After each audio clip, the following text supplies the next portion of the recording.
Welcome to Clock Into Your Calling, inspiring believers to live out their faith every day, not just on Sundays. This podcast is dedicated to help you break the sacred secular divide, sharpen your gifts, and take intentional steps that honor God.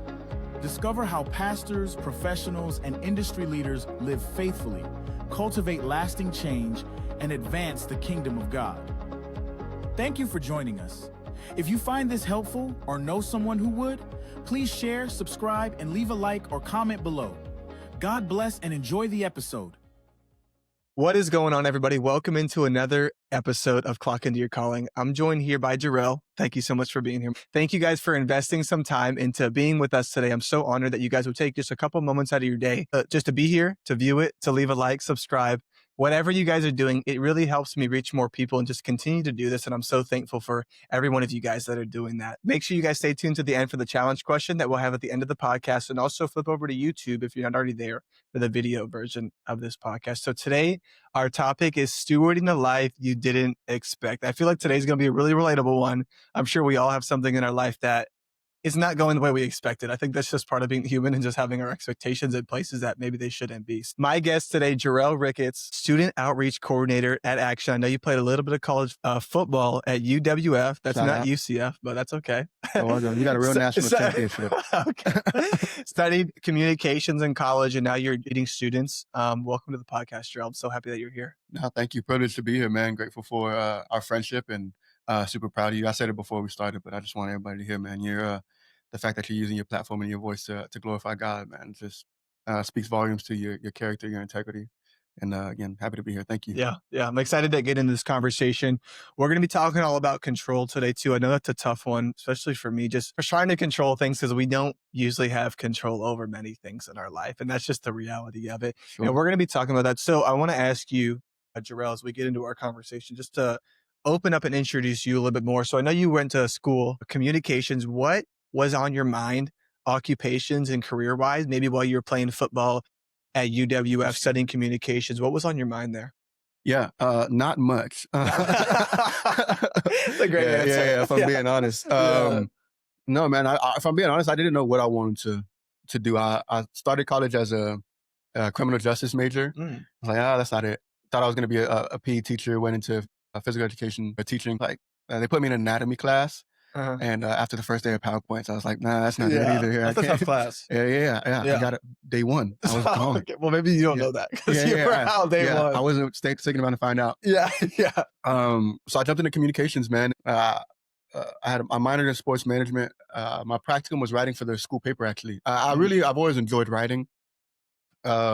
And then I found out sports writing is short and sweet. Never liked writing super long essays or anything like that. So I kind of got into it. Got in good with one of the professors there. And he kind of taught me how to write sports. So I would cover basketball games and different things like that at the school. I enjoyed it. I thought maybe this is the path I'm going to take. Got done. I was a COVID grad. So I went on spring break when COVID hit. So I always say I'm still on spring break 2020, man. I never went back. But 2020 happens and everything's up in the air. Ended up getting out of a relationship I was in during that time. Moved back home for like 2 months before I moved to Orlando. My sister had been telling me about this like job opportunity to basically be like a TA in a school, in a middle school or high school, whatever level. And I was back home. I knew I didn't want to be at home. So I kind of filled it out. I did fill it out, the application, and I got hired. So I moved up to Orlando within a week, 2 weeks of getting the job. And I started doing that. And like I said, I thought I was going to work as a teacher. I had a passion for, you said I'm a student coordinator. I had a passion for the next generation long before I understood what it was, if I'm being honest. So like in college, I was a recreational gymnastics coach. I know that's not what you think, but I didn't. That was one of my favorite jobs ever. Like those are some really talented athletes right there. I had worked when I was in education for a little bit. I interned at a preschool, things like that. So I just always had a passion for the next generation. So when I found out I was going to be able to work at a middle school, it was cool. I was easy to move. Yeah, started doing that. Did that for about a year, and I was like, all right, I'm gonna go back to teaching. I'm gonna be a teacher. I actually even still to that right now. I have a teaching certificate in physical education because I didn't study, but I went and took the test, and by the grace of God, I passed it somehow. It's crazy. Yeah. So I'm still a certified physical education teacher, so I can. Who knows what's coming? But you guys need somebody that can do that. Yeah, we got him right here. Yeah, don't call me. Don't call him. I'm sorry. Yeah. I messed that up. Yeah, maybe one day, not today. Yeah. But I did that for a little while. That was like a year-by-year program, so I didn't go back the next year. And a little bit getting into my testimony, I did that, and then I didn't have any plans after that. So in the summer, I found myself working at UPS, night shift. But I was getting there at 10 p.m. I was leaving at like 6 a.m. It was rough. I wasn't there long, a couple months. That's this is like the trend. Let's just try a bunch of things, bro. I just I'm processing that right now. I didn't stick with anything, dude. No, but did that, and like I said, I had the passion for the next generation, and so I had done it, and now I'm at UPS at 4 o'clock in the morning, packing trucks like 18-footers. If you got a broken box at some point in 2021, that's on me. I'm not sorry about it at all. Oh my God. But 4 o'clock in the morning packing boxes, I'm like, I knew there was more to it. Like, I had done what I enjoyed. I didn't know why I enjoyed it so much. Yeah. And now I'm doing this. It's like, I can't keep doing this. So I started subbing, trying to figure out how to get back in school. And then the school I worked at the year before actually hired me as an intervention coach. I was basically like a substitute teacher that worked at the school, but I also helped students with like study hall and things like that. But my favorite thing was showing up. I would show up 2 hours early to school because the students would get there and be in the gym, and I would just play basketball with them for 2 hours, and I would cook them, dude. I'd expect that. Yeah. No, some of these kids were talented, though. Yeah. I like jumping out the gym. Really cool. There were a couple times I lost, and I didn't let them think they beat me. I'm not playing for real. But that's when some of these things are starting to stir in me. Like, why am I'm showing up 2 hours early to a thing that just like, I don't need to. I'm staying an hour and a half, 2 hours late for this thing that I don't need to be at. Yeah. Except for this allotted time during the day, the work hours. Yeah. Started stirring me. So I was like, all right. I went down the teacher path even more. Ended up recommitting my life to Jesus in 2021. That's kind of when all this stuff is taking place. And I jumped in. We found Action. I was living with a roommate. Here's how it kind of all went down. I was living with a roommate at the time. Just got back from like a night of partying, hanging out. Me, him. It was actually a kid I knew from back in high school. We went to middle school and high school together, so it was easy. Roommate, one of his frat boys, was just out partying. Woke up the next day and it's like, man, we got to figure something out. Like, we got to be better. We got to better our lives. I think to them, I don't know what it meant. I'm not going to speak to them, but for me, there was like this thing in me that like, I know I really got to do that. So that for me, that looked like writing goals, reading. Like I hadn't read a book since 6th grade probably. And I went through college. Think about that. So, but I made it. I got the degree. So, just trying to figure out how I could better my life. And I knew one of those things could possibly be a life with Christ. I grew up a little bit in the church, had some really, really awesome leaders, from family members to not family members, just people who I'm still in touch with today constantly. Was texting one of them this morning, actually. So fell away for a little bit, lived the college lifestyle, was a college athlete, lived the college athlete lifestyle. But I knew Jesus could be an answer. Didn't really understand it when I was younger. Let me give it a shot, is what I did. So something you hit on a little bit before we got on here is like that's 6 months. I said I'm going to take 6 months, and my tagline was change your mind, change your body, change your life. So it's like I didn't know the Bible, but renew my minds. Now understanding that's change my body, like do everything as you're doing it unto the Lord, right? Lord our God, the Lord is one. You should love the Lord with all your heart, soul, mind, and strength. Well, again, I didn't know Bible, but I was like, I'm gonna work on my body as much as possible, working out, eating well, all the things. And then for whatever reason, I believed if I was disciplined enough to do those things, I could change my life. So ended up at church, at an Action Church. My roommate, the why I brought him up is he had a friend that knew of Action Church over at Haggerty High School. Shout out Oviedo. Shout out Sanford too. Just Oviedo. Shout out Action. Shout out Action Church as a whole. Yeah, we got multiple occasions at our church. Yeah. So ended up there, just kind of in and out. I just kept going back though. Like if I was got to go back by myself, I just found myself kept going. I kept going back. Can't tell you, I don't remember much. Uh, Worship a little bit. Couldn't tell you a song.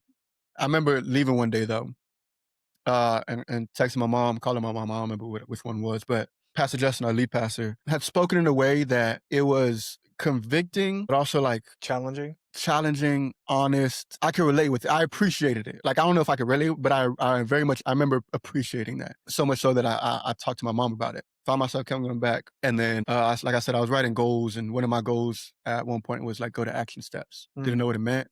That's cool. Yeah. But I was like, who knows? Like I've been going here. I hear him talking about it. I'm gonna jump in. Went through Action Steps. Action Steps is just like a quick opportunity for you to come if you're going to Action Church or a church and learn about the church and learn how you could how God has created you, how you could clock into your calling. Basically, it's kind of like the growth track of. I'm sure your church, if you're attending a church right now, has something similar, just to get to know the church, get to know yourself, right? Vision, the heart, the why. Why do we meet? What do we do? Where's your money going? All that kind of stuff. That's why you're the host. So did it. And you hear about all the teams that we have, and I remember, like, I'm still a teacher at this point, and I'm extremely introverted still to this day. So I said, I'm not going to serve in students. Yeah. And I'm not going to be an usher. Oviedo is a portable location. Yeah. When you walk into the auditorium, everybody walks through one door. Yeah.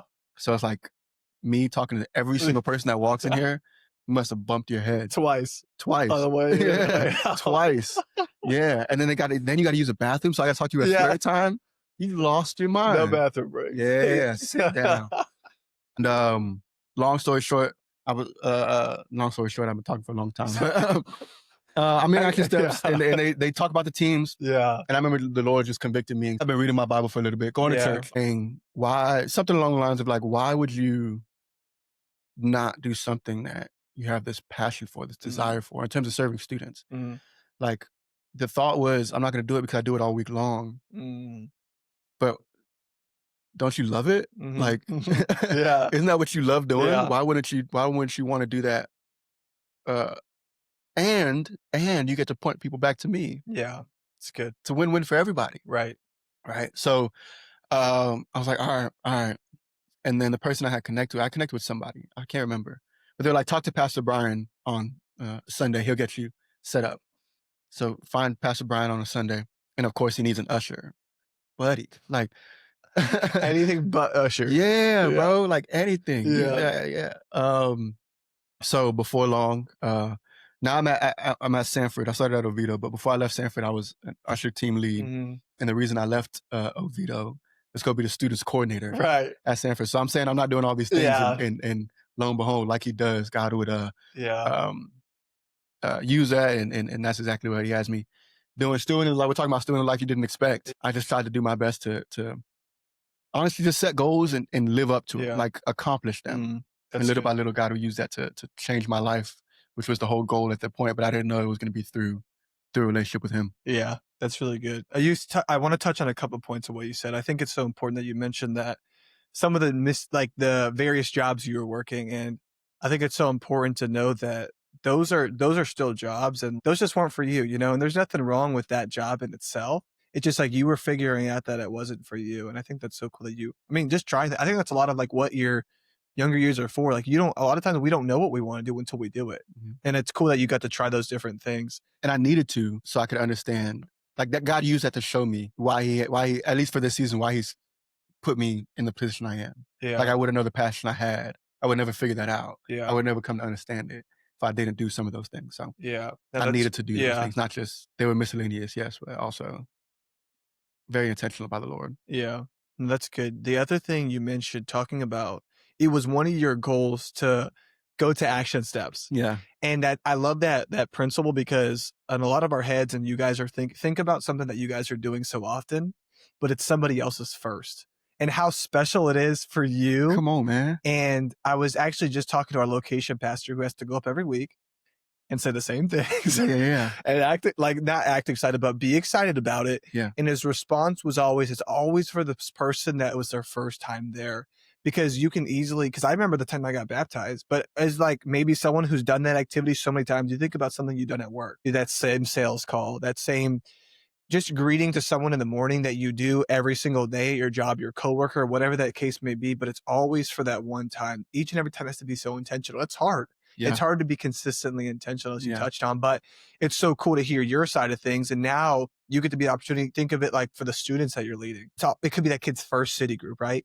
And if you had a bad week and you come in there, you probably won't remember it, but that could truly deter someone. I think that's so cool because you're showing another side of perspective that we all need to be cognizant of, because this can be a scary thing. You invite your friend to church and you're just having a good time with all your buddies and stuff, but this could be like a serious experience for someone who could experience like some hurt, some unfortunate circumstances in an area where you're super comfortable with. So Yeah. thanks for sharing that perspective with us. Absolutely. Yeah. Absolutely.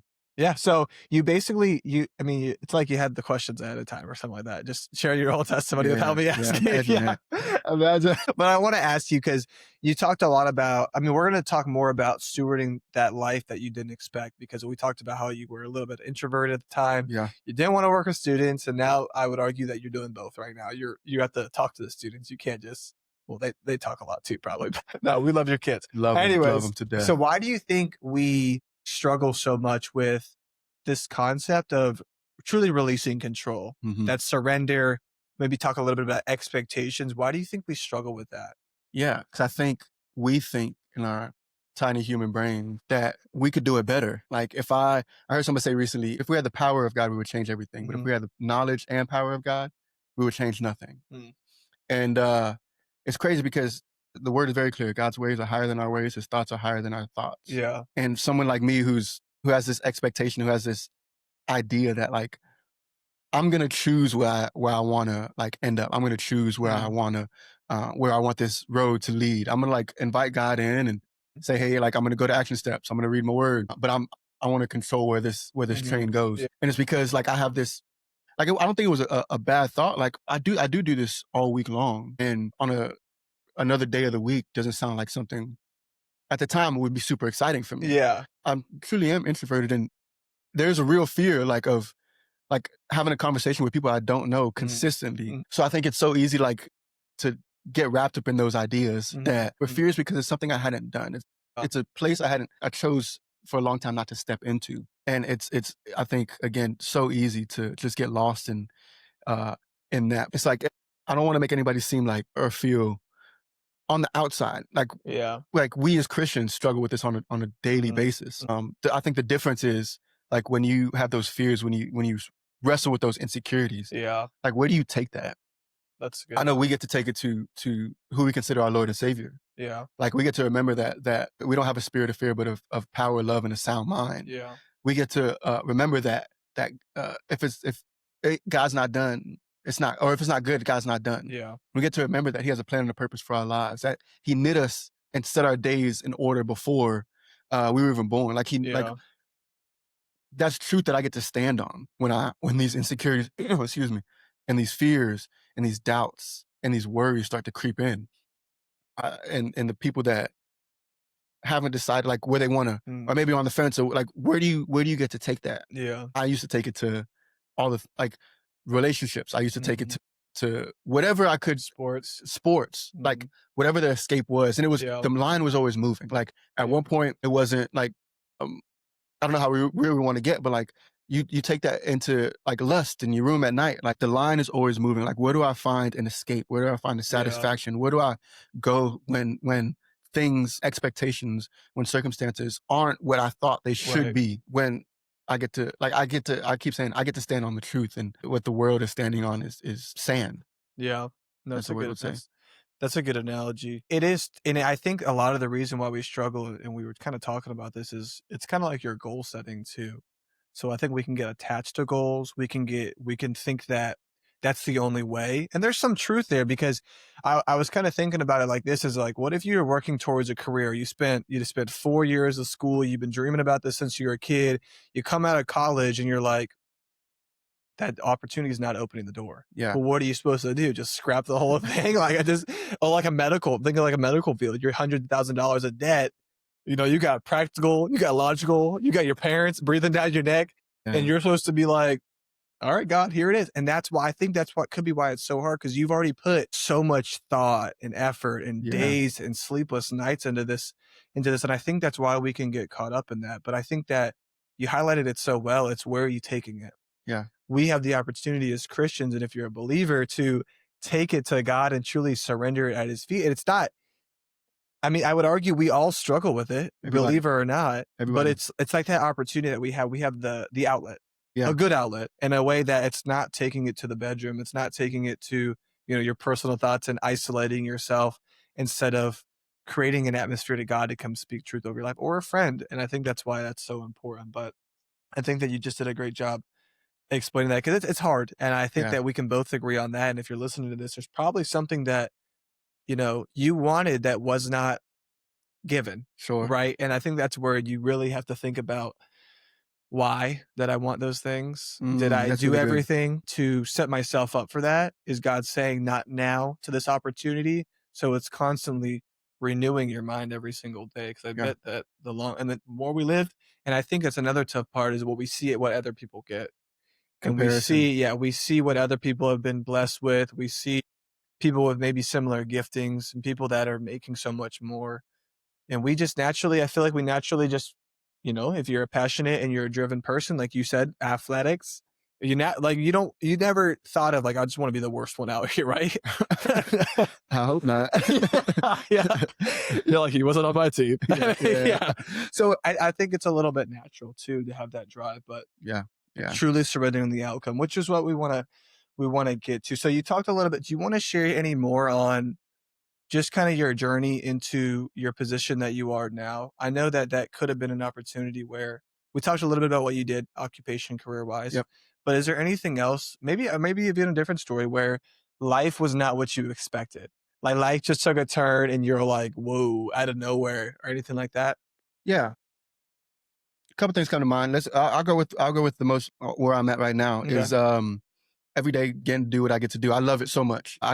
This is the best thing I never knew I wanted to do. And still every single day I go into the office and I feel like I'm over my head 10 times and over my head. But I truly believe God has given me everything I need to steward this opportunity and this position, this responsibility, this calling. And every step of the way, whether it's through great leadership, like a Pastor Nick or a Pastor Trent or a Pastor Banner, like these guys that we get to do life with, whether that's through his word, whether that's through a message, whatever it may be. I'm getting off topic, but I'm confident in what I get to do. In over my head all the time. I played college ball. My goal was never to make it to the league. Like I was never trying to do that. My biggest goal in sports was to play college football, and I got to do it. And I got to do it at a high level. And we were really decent. So it was fun. I said I'm gonna talk about now, but that just brought me back into a different space. My whole life playing football, I was the best, one of the best in the city. Was super talented. Worked really, really hard. Didn't fully understand the result was a lot of the hard work I put in. But went on, got to high school, was still one of the best, but I wasn't as successful as I had been. So you were talking middle school and stuff like that? Yeah, middle school, early on in high school. This guy was the best flag football player, dude, in the nation. I could count on one hand how many times my flag was pulled, dude. How many was it? 4. No, but even through high school, and then I got to college, and I was doing all right, but for a lot of college, I sat on the bench. So it's the first time in my life. Like growing up, we weren't that good, but I was really great. Now I'm in college. We were playing for like national championships. Wow. And I'm sitting on the bench, and I had the dream of playing college ball, but this is not what it's supposed to look like. This is not what it's supposed to be. Yeah. It's a lot of thorns in my behind because I'm sitting on this bench so long. You know what I mean?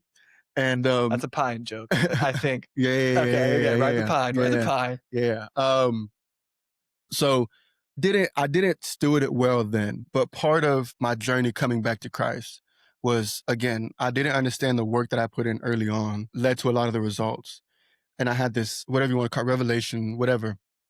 When I started coming back to Christ was know what it looks like to put the work in and succeed. And I know what it looks like to not put the work in and not succeed.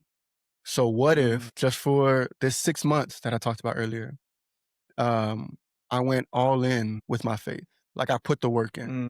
Like every single day I'm getting up and I'm being intentional about spending time with the Lord. Yeah. I'm reading my word. I'm going to church. I'm going to steps. I'm serving. I'm like, what if I put the work in? Now, the word, I want to be, it's really clear.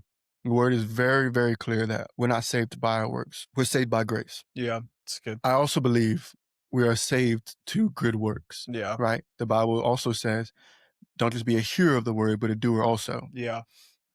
So I don't believe what I've done in terms of my walk with Christ has gotten me to the level of relationship I have with him now. I think it's just a result. But having those two perspectives is where that shift started to happen for me. It took however long that was. I guess it wasn't that long, a couple years. But having that understanding of like, what if I just can go all in and just see what happens?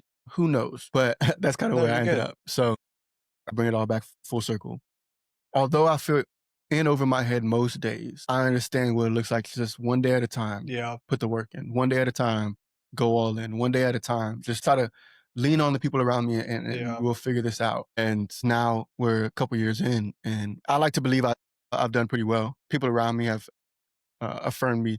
They're great at it. But it has nothing to do with me. I couldn't do it on my own. Yeah. It has all to do with just trusting when it's going all in with the Lord. Yeah. And trusting that he's faithful to lead me through whatever he's called me to. Yeah. No, that's really good. I think, and I want you to jump in if you have any more thoughts on this, but I think it's almost easier sometimes to release control when we know we're in over our head because we know we have to rely on him in those moments. And I think there's so many times where you kind of just step into something and it's almost easier to also give the glory to God in those moments because you literally know you could have done it on your own. Like you literally couldn't. How did I get here? Yeah.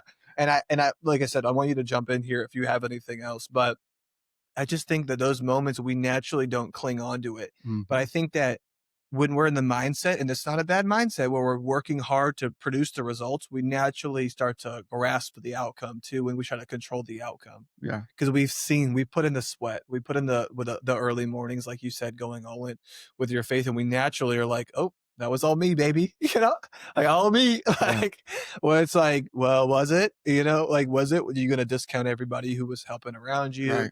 Your family, your friends, coworkers, mentors, people at church. And I just think that's a good reminder that it's almost good to be in this spot sometimes because then you know that it was God who was ordaining all of your steps and just bringing you to, his plan that he had for you the whole time. That's so good. Yeah. Yeah. Yeah. Well, I mean, it's Bible, Ezekiel 47, right? Ankle deep, knee deep, waist deep, until you're fully submerged. Yeah. Like, it's a good analogy. you're right. It's one of our values. We believe in that. Like we teach people to swim in the shallow end, but we don't love them enough not to let them stay there. Yeah. Like there's a point in your life where you need to be there because of what you said. Like forces you. One of the biggest things I've learned this year in stepping into, one of the other things I stepped into is outreach. And again, that's it. You have the introverted starter pack, bro. Right? Kids, ushering, and outreach. Yeah, dude. And now I'm like, they need to put you like production, like with production close or something. Come on, somebody. Like, yeah, right. Like the sound operating system. Yeah, I don't think they talk much, but I don't know that. I'll talk to Pastor F and see who can make see who can figure that out. But exactly. So I'm glad you like caught that. Like now, I got to step into this role where I'm out in the community. Literally, what my role is to build relationships, steward partnerships with people I have no idea. Like I don't know these people, like all these things. Yeah.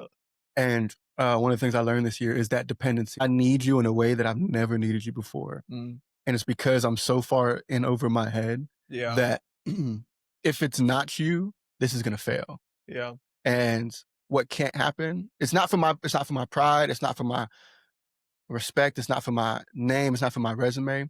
What can't happen is I've been in a position that allows me to point people back to you. And because I choose not to depend on you, I'm possibly getting in the way of the salvation of somebody else. I'm possibly getting in the way of somebody taking their next step with you. I'm possibly getting in the way of who I was just 4.5 years ago. Like if somebody would have got in the way, who knows what that 6 months turned into. Remember, I was just giving Jesus a shot. Yeah. So who knows what that turns into. So again, you said it briefly, like that in over your head allows you to depend on Christ in such a way that you have to give it back to him. Yeah. And in the same way that like when you have it all figured out Yeah. is when that control starts to be, and then it Yeah. becomes an identity. You start to hold on to it. You wouldn't in any other scenario. And we're so frustrated when God knocks us down, but so often that's the only way he can get to us. Sometimes he has to knock you on your back, so your only choice is to look up. So I think that's the difference between like that dependence and that Yeah. control and trying to hold on to some of those things. Yeah. Yeah. So I want to touch on you a little bit. So you early riser, as I found out. Yeah. Like to get up early. Like to be You up still early. like to exercise Yep. frequently. I know you like to push your body. I think that's good. Sharpening the mind, sharpening just your having those. I think physical goals helps us stay fresh mentally, especially for some of us that don't maybe do physical jobs. Yeah. I know that that's a good outlet to also just stay in shape and sustain your temple and everything. But what are some of the habits, routines that you personally have that help you stay grounded in your faith and try to live a life more of like an open hand posture? As I've grown in my relationship with God, I really enjoy studying the word, like understanding cultural context, understanding why someone's saying something, what imagery means, things like there's so many, like the word is infinitely deep. So I spend a lot of time, whether it's reading the word to get my own understanding of it, diving into podcasts. One of my favorite podcasts to listen to is Bema. They just, it's the, I He forget didn't what, mention this one, but we'll just skip that. uh, I'm just kidding. I'm just kidding. yeah. We Just can, had to let's put see, you you on want the to spot open the there. Bible? Let's open the Bible and just dive in. Yeah, that's a good podcast though. Yeah. So like things like that is, one of those ways that like you do it enough and you begin to enjoy it so much. Mm. And in that, it's not just about like learning the word, right?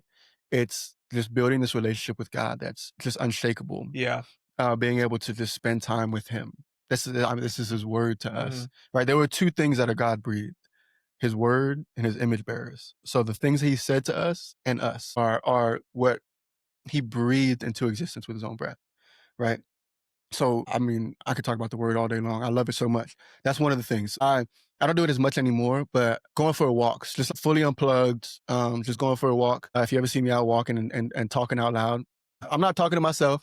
I'm talking to the Lord, but it's prayer, but I wouldn't even necessarily call it. Like, it's literally just a conversation. Like what I think he's saying back to me, me replying to that. I'm probably wrong most of the time, but here we are. So, going for a walk for a little while. Working out is one of the, I know you mentioned it, but I'll listen to my worship music while I work out. Um, I just love worship music so much.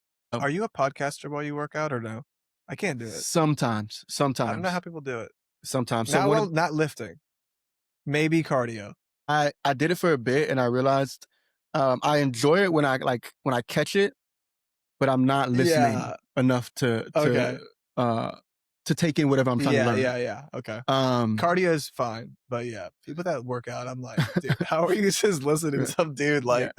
You probably we've been to the same gym for quite a bit. You probably interrupted me in the workout listening to a podcast before.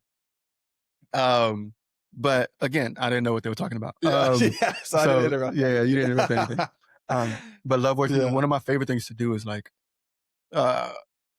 first thing in the morning, like turn on YouTube and I'll try to find like some of the worship songs that I've been listening to. Mm. I love watching worship. Like I love listening to it, but it's like that point-to-point experience where like you feel like you're worshiping with people. You see the people on platform and just going all out. It's like sometimes I'm like, I can't wait to get to heaven. Yeah. My dad used to have this saying, is like, he would be conditioning us to like to death, bro, just kicking our butt.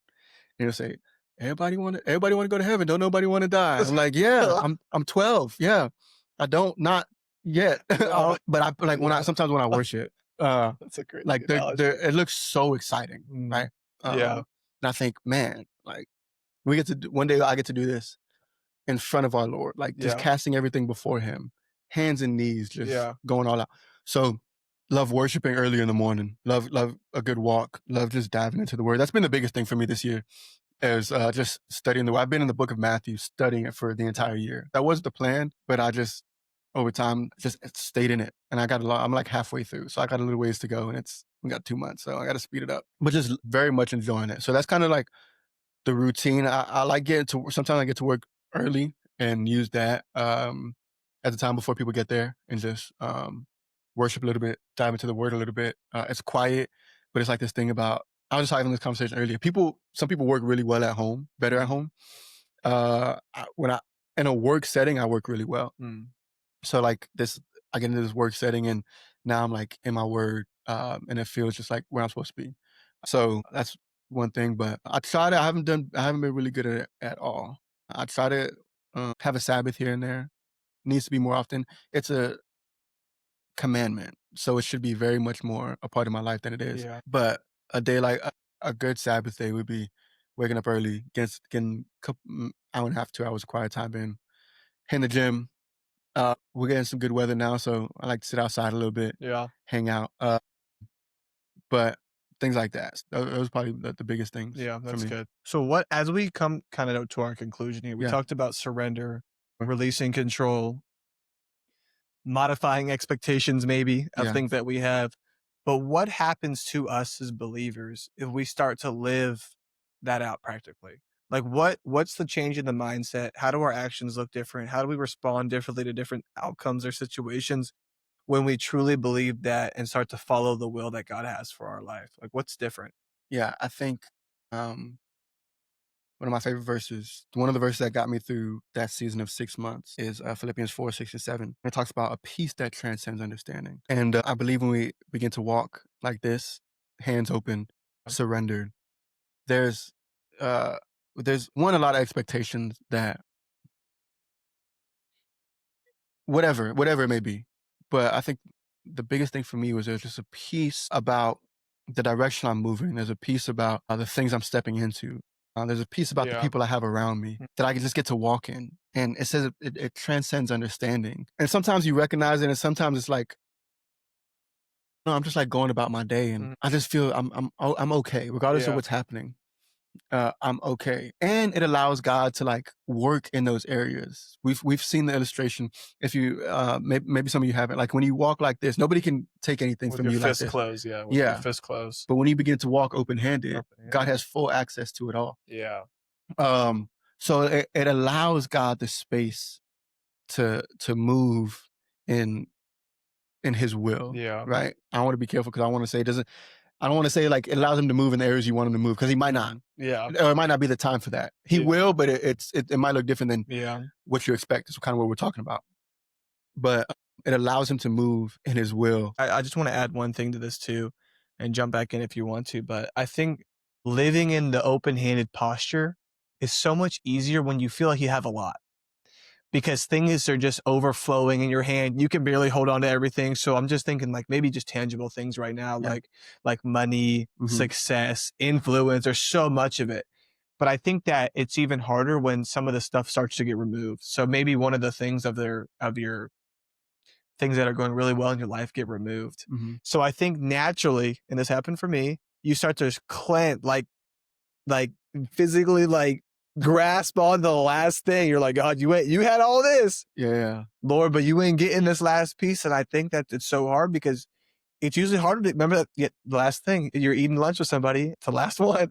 You should know better not to ask for that last one. It's like, no, it's everything. And if God doesn't have access to everything, it's basically giving him nothing. So I just want to throw that in there because it truly happened for me. And it was so tough to kind of give him access. And it takes God with a crowbar in your life and in your heart, trying to get that last thing out. But I just think that it'll feel almost worse because you're trying so desperately to hold on to something that you're not supposed to hold on to. So I want to ask you, Jerel, just some encouraging somebody today. You said that your life was kind of transformed based off that 6 month all in. God, here I am to like worship and everything, and how it changed for you. But what would you say to someone? Maybe I'm struggling with fear, doubt. God hasn't moved in my life. I'm just struggling with going all in with God because of stuff that's happened in the past, or I'm just scared. I don't want to put in the time, effort. How can I be encouraged to do kind of like you did and just to go all in my faith? Yeah. Don't you want to know? Like, I imagine to the person this is talking to, I imagine you've tried everything you have access to, right? And you're here, right? You're confused, you're questioning Questions. And I'm not saying you'll have less questions with God, but like going back to what we were talking about at the beginning, like you'll have some truth to stand on. Yeah. So I think like the overall idea is like, don't you want to at least find out? I'm not saying what it's, I'm not, At least cross it off. yeah. Like you've tried everything else, probably all in. Yeah. Like, But why not? Yeah. What do you have to lose? Mhm. And I can guarantee you give God all of you. yeah, He's going to meet you right where you are. yeah, And he's going to radically change your life in ways that you wouldn't expect. It yeah. might be challenging. It might be confusing. I'm not saying your doubts are going to go Might away. be hard. It's going to be hard. Yeah. It's going to be hard.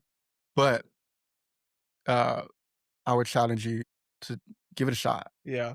You have nothing to lose, and see what he could do in your life. I'm confident enough in saying I think he'll do something special. Yeah, I would agree. I would second that. So I want to give you guys another challenge question. Yeah, that's my bad. That's on me. That's on me. We're Yeah, getting to. Your new host. We're like a buy one get one free. Their expectations is one, and I got two. We're practicing in real time. Yeah. So I want to ask you, where maybe in your life is something that you guys are trying to control that only God can control? And I think about it sometimes, and maybe you don't know. Maybe you don't know something that's truly maybe your crutch right now, something that's maybe shaping your identity, and you're wrapping your kind of whole life around it. I would ask you, and maybe if you don't know what that is, maybe ask God to show me, and be ready to see, because sometimes he doesn't show you what you want to see. I know for myself, a lot of times it was my physical health. I tried that everything was kind of released to God. I said, God, you can have everything but this. I want to go out, work out, look good, and then he'll sometimes put you in a spot where all you can do is kind of trust in him in those moments. So it's just a lot easier, take it from me, to give it early. Don't play the prying game. That's kind of where the crowbar analogy came from earlier. He's but stronger than you. Yeah, I promise. he is. He's got me. By a lot. Yeah. So I want to remind you guys that you guys have been given a calling and a purpose only you guys can fulfill. So don't settle for the ordinary, but step into the extraordinary work that God wants to do in your individual life. Jerel, I'm so honored and blessed to sit across from you, brother. Thanks for joining. You got any final comments or words? I'm grateful for you, man. Love you. Proud of you. Excited to see how God continues to use you. And thank you for allowing me to come and just share a little bit in what you're doing here. Yeah. Thank you, guys. God bless. Thank you for watching. See you next time.